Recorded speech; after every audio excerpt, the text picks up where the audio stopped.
Hello everyone, welcome to one shot. और आज हम अप्लाइड मैकेनिक्स में जो हमने लास्ट वीडियो देखा था उस पर हमने डिस्कस किया था कि फोर्स को हम रिप्रेजेंट कैसे कर सकते हैं। ठीक है, क्या क्या कंडीशंस होती हैं, फोर्स को हम कैसे शिफ्ट कर सकते हैं, फोर्स को हम कैसे मूव करा सकते हैं, कैसे उसको हम रोटेट कर सकते हैं, ये सारी चीज़ें हमने देखी थी। आज हम लोग उसी के आगे डिस्कस करने वाले हैं कि जो एंगल बिटवीन फोर्सेज होते हैं, जो फोर्स है उनके बीच के एंगल को हम कैसे ड्रा करेंगे। आज हम वही चीज़ देखने जा रहे हैं। ठीक है, और उसके इसके आगे हम लोग रिजल्टेंट फोर्स क्या होते हैं, इक्विवेलेंट फोर्स क्या होते हैं, उनके बीच का एंगल क्या होता है, वो सारी चीज़ें भी आज हम इस वीडियो में डिस्कस करेंगे। ठीक है, तो आइए स्टार्ट करते हैं हम लोग। तो जो फोर्स होता है, जो एंगल होते हैं, एंगल को देखने के पहले हम लोग क्या देखते हैं कि जो उनके जो ज्वाइंट होते हैं, इनके जो ज्वाइंट होंगे, ज्वाइंट क्या होने चाहिए, हेड से हेड मिलना चाहिए या फिर टेल से टेल मिलना चाहिए। अब ये क्या चीज़ है, अब हम ये देखते हैं। जैसे मान लीजिए कि ये फोर्स है, ठीक, कोई एक ये फोर्स है और मान लीजिए कि कोई एक ये फोर्स है, ये फोर्स F1 है, ये फोर्स F2 है। इनके बीच का अगर हम ये F1 और F2 के बीच का अगर हमें एंगल फाइंड करना है तो हमें सबसे पहले ये चीज़ कंडीशन होनी चाहिए कि ये तो इसका हेड से हेड को मिलना चाहिए, या तो इसका यानी फोर्सेस के जो टेल है, टेल आपस में मिले, या फिर हेड या हेड, यानी कि या तो फिर ये और ये आपस में मिले, या तो फिर ये और ये आपस में मिले। अब हमने कल के वीडियो में बोला था कि फोर्स को उसके लाइन ऑफ एक्शन पर हम लोग मूव करा सकते हैं। जैसे फोर्स है, अब ये इसका लाइन ऑफ एक्शन हो गया, ये जो फोर्स है इसका लाइन ऑफ एक्शन ये हो जाएगा, ठीक, ये इसका लाइन ऑफ एक्शन हो गया, ये फोर्स है,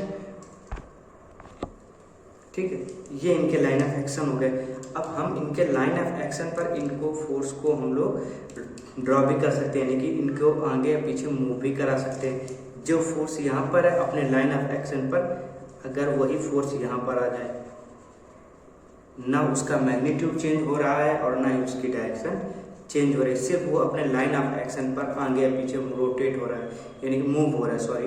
तो जैसे ये F1 फोर्स है, ये अपने लाइन ऑफ एक्शन से नीचे की ओर आ जाए, तो जो ये चीज़ बनी, इसको हम अलग बना करके दिखा दे रहे हैं। जो ये चीज़ बनी, ये क्या बनी, अब ये जो चीज़ बनी ये कुल मिला के इस प्रकार से बन गई। एक ये ऐसे था और एक ये कोई फोर्स ऐसे था, ये F1 था और ये था F2, सॉरी ये F2 था, ठीक है।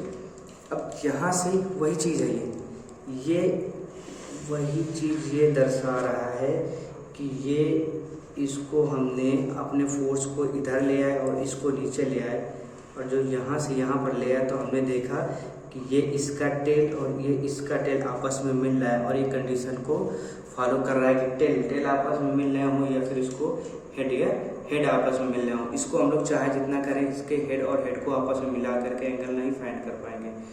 ठीक है, यहाँ पर टेल और टेल आपस में मिलाए और इनके बीच का ये जो एंगल बना, ये एंगल हो जाएगा थीटा, और इस एंगल को हम लोग फाइंड कर लेंगे। ठीक है, इस एंगल को हम लोग फाइंड कर लेंगे। कैसे फाइंड करेंगे वो चीज़ें आगे डिस्कस करेंगे, अभी तो हम एंगल ड्रा करना सीख रहे हैं। ठीक है, मान लीजिए कोई एक और फोर्सेज है,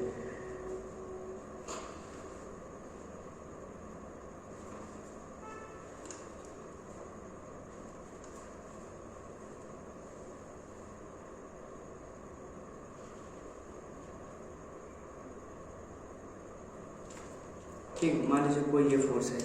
अब इसमें क्या है कि ये अपने लाइन ऑफ एक्शन के इधर आ सकता है और ये अपने लाइन ऑफ एक्शन के इधर जा सकता है, यानी इसको अगर हम ड्रा करेंगे तो इसको हम इस वाले फोर्स को उठा करके इधर शिफ्ट कर सकते हैं, इसके आगे अपने लाइन ऑफ एक्शन के आगे रोटेट कर सकते हैं, और ये जो एंगल बन जाएगा ये थीटा एंगल बन जाएगा। ठीक है, अब यही चीज़ कहीं पर देखते हैं कि मान लीजिए कि कोई एक ये फोर्स है,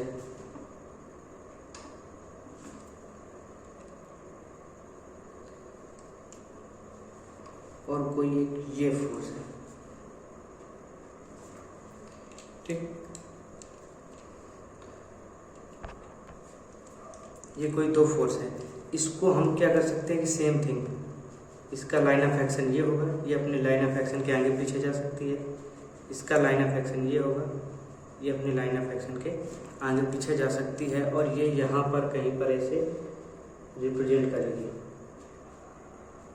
ये कहीं पर यहाँ पर ऐसे अपना रिप्रेजेंट करेगी, यानी इसका जो रिप्रेजेंटेशन होगा वो पूरा कहीं पर ऐसे होगा कि जैसे कि ये है, ये फोर्स होगा और ये कोई फोर्स होगा, इनके बीच का हम एंगल थीटा हम फाइंड कर लेंगे। ठीक है, अब इसकी एक नेक्स्ट कंडीशन ये होती है कि जब एंगल हम फाइंड करेंगे, जब एंगल हम फाइंड करेंगे तो एंगल हम दो एरोज के अंदर वाला एंगल भी लेते हैं, यानी कि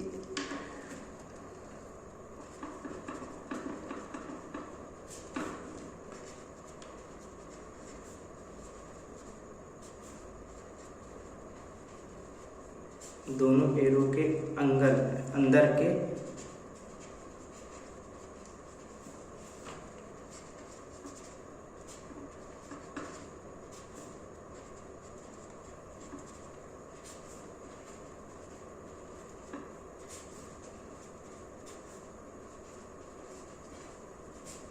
जैसे जितने हमने अभी तक बनाए उस पर अगर हम देखें कि क्या हम ये वाला एंगल ले सकते हैं, इसको हम थीटा बोल सकते हैं, तो इसको हम थीटा नहीं बोल सकते, ये गलत है। जैसे कि ये वाला है, इसमें क्या हम इसको थीटा बोल सकते हैं, इसको हम थीटा बोल सकते हैं क्या, तो इसको हम थीटा नहीं बोल सकते। क्या हम इसको थीटा बोल सकते हैं, तो इनको भी हम थीटा नहीं बोल सकते। एरो के अंदर जो एंगल बनेगा उसी एंगल को हम लोग थीटा कंसीडर करेंगे, उसी को हम लोग मानेंगे, बाकी को हम लोग नहीं मानेंगे। ठीक है, और जब हम इन दोनों के बीच के एंगल नहीं मानेंगे, मतलब बाहर के एंगल को नहीं मानेंगे, तो एक कंडीशन और निकल के आती है। वो कंडीशंस क्या है, कंडीशन ये है कि जो थीटा होगा, थीटा हमेशा 0 से 180 के बीच का होगा। इससे ज़्यादा का नहीं होगा। जो दो फोर्स हैं, इन दो फोर्सों के बीच का जो एंगल होगा वो 0 से 180 डिग्री के बीच का होगा। इसके बाहर का, इससे बड़ा एंगल इस पर नहीं होगा। ठीक है, अब हम लोग देखते हैं रिजल्टेंट फोर्स क्या होते हैं। ठीक है, रिजल्टेंट फोर्स यानी कि जब किसी बॉडी पर बहुत सारे फोर्स लग रहे हों, ठीक है, तो फिर उस पर रिजल्टेंट फोर्स क्या होता है। जब किसी बॉडी पर बहुत सारे फोर्स लग रहे हों, वो ये बॉडी है और इस बॉडी पर बहुत सारे फोर्स अपना अपना इफेक्ट डाल रहे हैं। कोई इस पर कंप्रेसिव डाल रहा है, कोई इस पर टेंसाइल डाल रहा है, कोई इस पर कंप्रेसिव, कोई टेंसाइल, कोई अलग अलग। जैसे ये इस पर टेंसाइल, ये कंप्रेसिव, ये टेंसाइल, ये कंप्रेसिव। ठीक है, सर ये कंप्रेसिव, ये टेंसाइल, और एक और ये डाल दिया, ये कंप्रेसिव डाल रहा है। ठीक है, ये F1 फोर्स है, ये F2 फोर्स है, ये F3 फोर्स है, ये F4 फोर्स है और ये F5 फोर्स है। ये अलग अलग फोर्स यहाँ पर लग रहे हैं। तो रिजल्टेंट क्या होता है कि वो फोर्स जो इन सारे फोर्सेस का एक परिणाम दे दें। रिजल्ट मीन्स परिणाम ही होता है, यानी परिणाम ही पर होता है कि जो इन सारे फोर्सेस को, इफेक्ट को एक सिंगल फोर्स से रिप्रेजेंट करे। यानी कि अगर हम इसी को एक कोई बोल दे कि ये 5 का है, ये भी 5 का है, ये भी 5 का, ये भी 5 का है, ये भी 5 का है, यानी अगर हम इनको देखें तो ये ओवरऑल 25 न्यूटन के फोर्स लग रहे हैं। 25 न्यूटन के फोर्स एक बॉडी पर लग रहे हैं। तो हम क्या कर सकते हैं कि एक कोई ऐसा फोर्स लगा दें जो 25 न्यूटन का ही हो, यानी इन सारे फोर्सेस को, इफेक्ट को एक फोर्स से रिप्रेजेंट कर दें, तो उसको हम रिजल्टेंट फोर्स कहते हैं। ठीक है, अगर डेफिनेशन के हिसाब से देखें तो डेफिनेशन हमारी कहती है कि मान लीजिए किसी बॉडी पर अलग अलग फोर्स अपना इफेक्ट डालते हैं, तो उन सारे इफेक्टों को एक फोर्स से रिप्रेजेंट कर दें, तो वो हमारा कहलाता है रिजल्टेंट फोर्स। ठीक है, यानी कि डिफरेंट फोर्सेस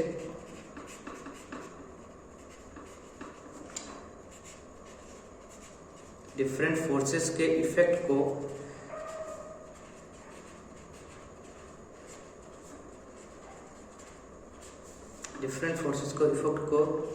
एक सिंगल फोर्स से रिप्रेजेंट करना।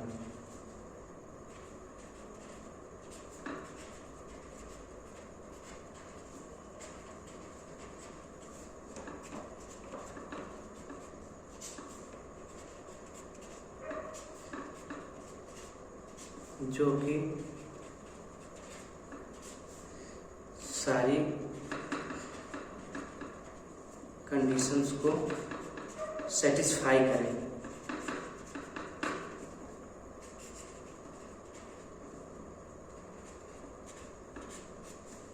रिजल्टेंट फोर्स कहलाता है, ठीक है। यानी कि जो अलग अलग फोर्स है उनको एक सिंगल फोर्स पर बदल दें, वो हमारा रिजल्टेंट फोर्स कहलाता है, ठीक है। अब हम लोग देखेंगे इक्विवेलेंट फोर्स क्या होते हैं। अगर हम इक्विवेलेंट फोर्स के बारे में देखें तो इक्विवेलेंट फोर्स क्या होता है कि वो फोर्स जो रिजल्टेंट फोर्स को कैंसिल कर दे। यानी कि मान लीजिए कि कोई ये बॉडी है, ठीक, इस पर एक ये फोर्स F1 लग गया, ये फोर्स F2 लग गया,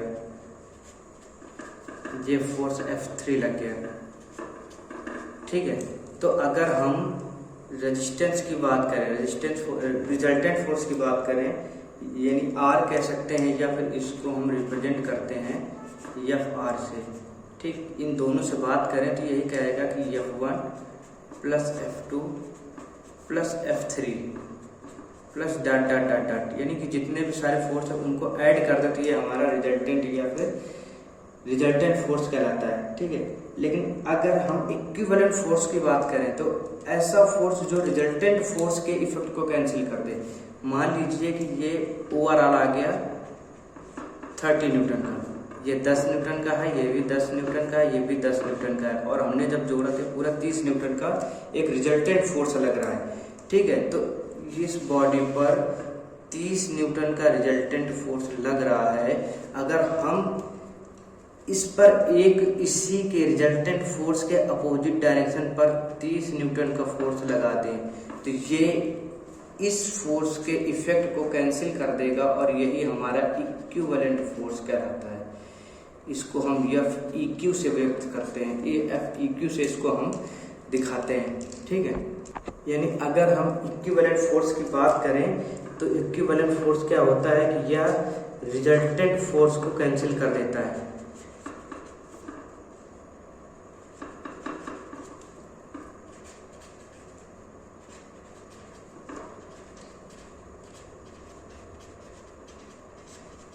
यह रिजल्टेंट फोर्स के इफेक्ट को कैंसिल करता है, इफेक्ट को कैंसिल करता है, ठीक है।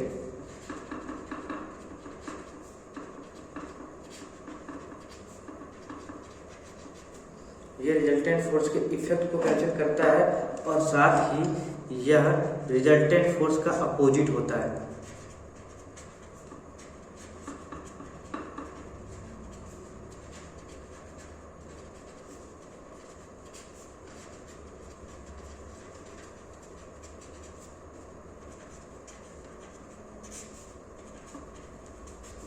ठीक, यह रिजल्टेंट फोर्स का अपोजिट होता है। अगर कोई रिजल्टेंट फोर्स को Fr से रिप्रेजेंट करेंगे तो इक्विवेलेंट फोर्स को माइनस F इक्विवेलेंट या फिर F इक्विवेलेंट अगर फोर्स इसको हम रिप्रेजेंट करेंगे तो इसको हम माइनस का Fr लिखते हैं, ठीक है। ये दोनों चीज़ें एक दूसरे के पूरक हैं, यानी कम्प्लीमेंट्री हैं कि अगर इक्विवेलेंट फोर्स को हम अगर पॉजिटिव लेते हैं तो हमारा रिजल्टेंट फोर्स निगेटिव कंसीडर करना पड़ेगा। अगर हम रिजल्टेंट फोर्स को पॉजिटिव लेते हैं तो हमें इक्विवेलेंट फोर्स को निगेटिव कंसीडर करना पड़ेगा। ये फोर्स एक दूसरे के अपोजिट लगते हैं। अब अगर इसी पर देख लें, ये जो हमारा फिगर है इसी पर अगर हम देख लें और इसको हम देखें कि कोई फोर्स ये हमारा यहाँ पर ऐसे लग रहा है, या इक्विवेलेंट लग रहा है, और ये कब लगेगा जब कोई एक फोर्स और होगा और वो रिजल्टेंट फोर्स यहाँ पर लगेगा, तो रिजल्टेंट फोर्स को कैंसिल करने के लिए इक्विवेलेंट फोर्स लगेगा। और हमने एंगल बिटवीन फोर्सेस में बताया है कि जब हेड और हेड आपस में मिल रहे हों, यानी ये हेड और ये हेड जब आपस में मिल रहे होंगे तो यहाँ पर दोनों के फोर्सेस के बीच का एंगल को निकाला जा सकता है, और ये एंगल हमेशा 180 डिग्री होता है, ठीक है। तो इनका जो एंगल होता है, यानी कि हम कह सकते हैं कि जो इनका जो एंगल होगा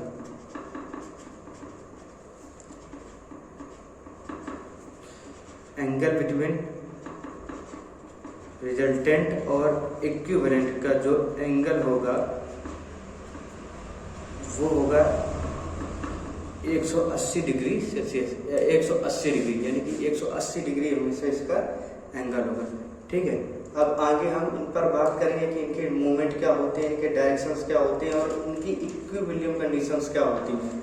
फोर्स की इक्विलिब्रियम कंडीशंस क्या होती हैं, स्टैटिक इक्विलिब्रियम क्या होता है और स्टेबल इक्विलिब्रियम क्या होता है, unstable Newtonian equilibrium, neutral equilibrium क्या होता है। ये सारी चीज़ें हम अगले वीडियो में डिस्कस करते हैं। ठीक है, थैंक यू।